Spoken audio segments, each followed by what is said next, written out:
Olá, boa tarde. Você que está ligado na Band, está começando agora o programa Notícia e Opinião. É um prazer poder estrear aqui ao lado do ex-deputado por 6 mandatos, jornalista premiado nacionalmente, Ney Lopes de Souza. Boa tarde. Boa tarde, Eduardo. Boa tarde, telespectadores. É uma alegria muito grande, uma experiência nova.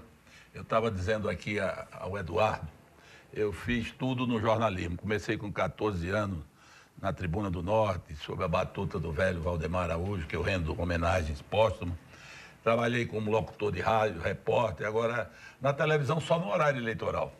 Mas agora estamos aqui com essa proposta de um programa para comentar, para opinar sobre fatos do dia a dia, da mídia local, nacional, internacional, ao lado de um jovem talentoso, como é o jornalista Eduardo Collin, que já demonstrou a sua competência e já ocupa um lugar de destaque na nova geração do jornalista do Rio Grande do Norte. Ney Lopes, eu pergunto, além das principais notícias do dia, o que é que o nosso telespectador vai poder acompanhar aqui no programa Notícia e Opinião? A proposta é justamente a gente ir tentar colocar aquilo que está por trás da notícia, por trás da informação. O noticiário sai nas rádios, nos jornais, nos telejornais, mas muita coisa deixa de sair, alguns detalhes, naquilo que pode ser divulgado, evidentemente, né? E a nossa proposta é essa, é estabelecer uma interação com o telespectador através do Twitter, através dos e-mails, em que a gente pode responder instantaneamente ou no dia seguinte, mas analisar o que a notícia não analisa, o que a informação não contém. Essa é a nossa proposta. Olha, essa notícia eu já sabia, essa informação de como vai funcionar o programa, mas deixei para o Ney Lopes responder, porque ele vai ser o responsável por estar aqui diariamente, passando esse outro lado da notícia, das informações que são veiculadas nos jornais, que são veiculadas nos telejornais, aqui pelo jornalismo da própria Band Natal, que você passa a acompanhar a partir de agora, e eu agradeço desde já a sua audiência, nosso horário, 1h30 da tarde, de segunda a sexta, aqui na Band. Para começar, Ney Lopes, vamos falar sobre a campanha eleitoral. A partir do próximo final de semana, os candidatos já vão poder colocar o bloco na rua, distribuir panfleto, material de campanha, pedir o voto, né, propriamente dito, o pedido do voto. Como você espera que seja essa campanha de 2012? Olha, eu espero o seguinte. Antes da campanha, houve um clamor nacional pelo ficha limpa. E, graças a Deus, veio a lei da ficha limpa, primeira vez que ela vai ser aplicada. Foi um grande avanço democrático no nosso país. Mas o que eu vejo de sábado em diante é um clamor pelo eleitor ficha limpa. Porque isso é uma rua de mão dupla.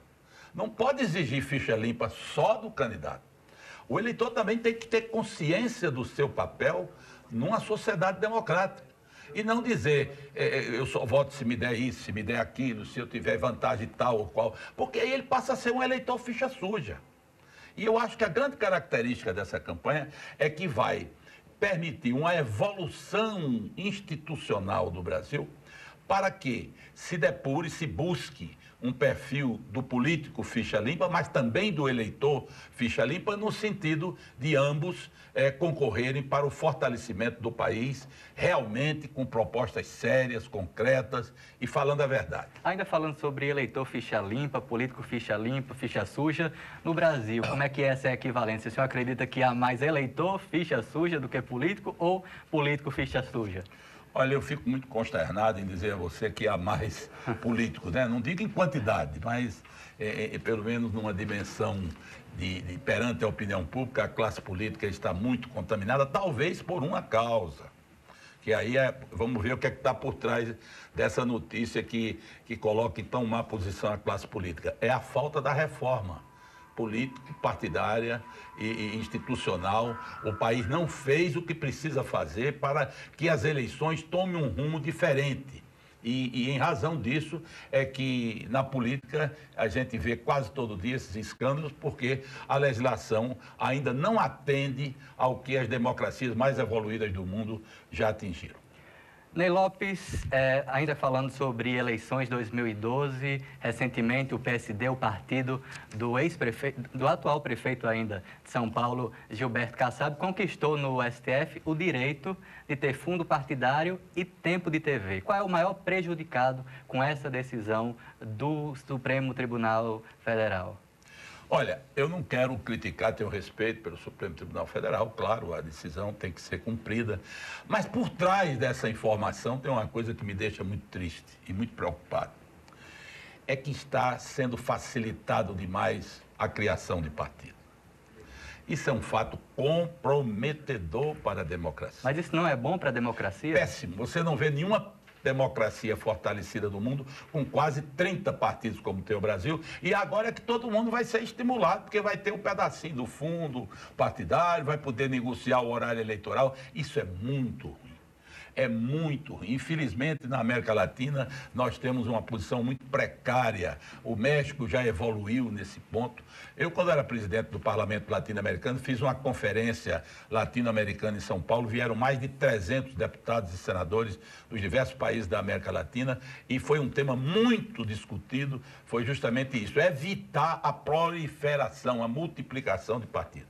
Essa decisão do STF, eu não estou aqui comentando o PSD, não tenho nenhuma prevenção nem preconceito com relação ao PSD, até me dou muito bem com o prefeito Kassab, mas o que eu acho é que é um precedente, sabe, Eduardo? É um precedente, quer dizer, todo mundo, agora tem uns 6 ou 7 partidos já esperando, depois da eleição, a aprovação dos estatutos para também estar lá no fundo partidário. Isso é ruim, é péssimo. Você não vê nenhuma democracia do mundo com tanto partido. A democracia brasileira é pluripartidária. Eu te pergunto, o senhor conhece outros países também, como é que funciona nos outros lugares do mundo? Tem tanto partido assim quanto aqui no Brasil? Olha, a média dos países desenvolvidos, e até países em desenvolvimento, aqui como o Chile, por exemplo, é ou bipartidarismo ou, no máximo, 4 a 5 partidos. É evidente que muita gente pode dizer, mas nos Estados Unidos a pessoa se candidata sem partido. Tá certo, nos Estados Unidos é assim. Mas não tem expressão, ninguém chega no Congresso sem ter um partido. Então o partido, na verdade, porque você há de convir, Eduardo, que a democracia respira bem se os partidos respirarem bem. Todo edifício da democracia, em todo lugar do mundo, começa pelos partidos. E aqui no Brasil nós temos deficiência nos partidos muito grande. Aliás, vamos comentar isso depois aqui no programa, porque essa reforma política deve começar pelos partidos.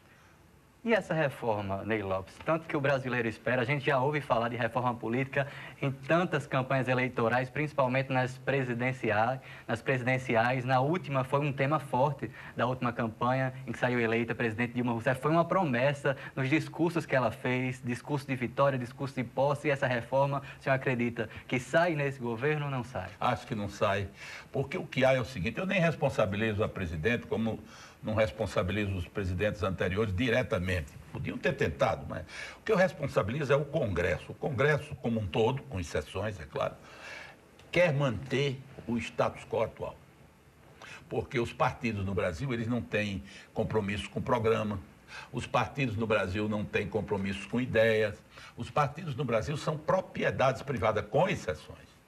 Então, isso desfigura o processo. Mas para quem comanda isto, não vai permitir que mude. Você não vê nenhum interesse dos grandes partidos brasileiros, dos que influem, em reforma política. Você não vê. Há distorções terríveis na legislação e que, no entanto, eu não acredito, sinceramente, que a reforma política só poderia vir se vingasse uma tese, que era uma constituinte com temas de reformas para esses temas serem aprovar a reforma tributária, aprovar a reforma política. Agora, para uma constituinte com esse objetivo, eu acho que há um fator absolutamente necessário, é que os participantes dessa constituinte não possam se reeleger.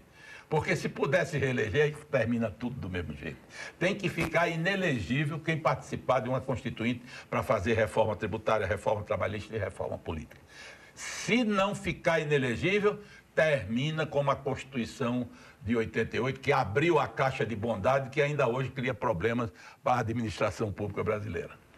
Olha, você viu agora há pouco aí no vídeo o endereço do ex-deputado Ney Lopes, jornalista que está agora apresentando aqui o Notícia e Opinião ao nosso lado, é blogdoneilopes.com.br. Quem acessar esse endereço na internet vai poder acompanhar outras informações que não foram divulgadas aqui no nosso programa. Daqui a pouco a gente volta, um pequeno intervalo com mais informações aqui no Notícia e Opinião.